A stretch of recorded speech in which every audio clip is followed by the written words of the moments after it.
मालेगांव बम धमाका केस, प्रज्ञा ठाकुर समेत तमाम 7 मुलजिमीन बरी। अदालत ने सबूतों को नाकाफी करार दिया।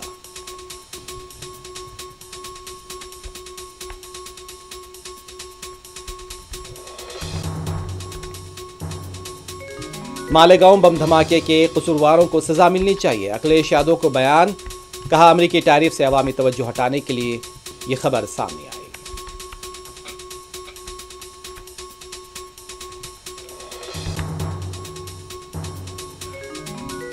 पार्लियामेंट के मानसून इजलास में बिहार में एसआईआर पर अपोजिशन का एहतजाज जारी। राज्यसभा और लोकसभा की कार्रवाई फिर से हुई थी मुलतवी।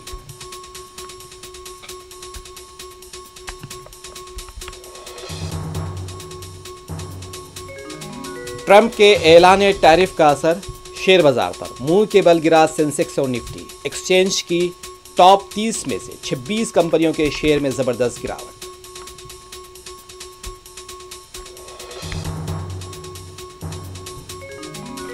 पार्टी बदलने वाले अरकान असम्बली की नाअहली से मुतालिक फैसला अंदरून 3 माह किया जाए। बीआरएस के 10 अरकान असम्बली के केस का सुप्रीम कोर्ट ने सुनाया है फैसला। तेलंगाना हाई कोर्ट की डिविजनल बेंच का फैसला मंसूख। अमेरिकी सदर ट्रंप ने हिंदुस्तान पर 25% टैरिफ का किया ऐलान। कहा, फैसला हतमी नहीं, बातचीत जारी है।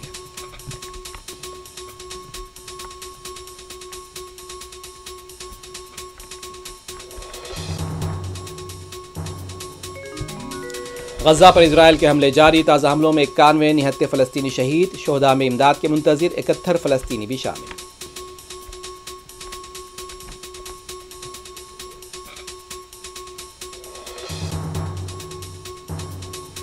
कनाडा और माल्टा ने भी आज़ाद खुद मुख्तार रियासत फ़लस्तीन का किया ऐलान। कनाडा हुकूमत का ऐलान, हमास के लिए इनाम होगा।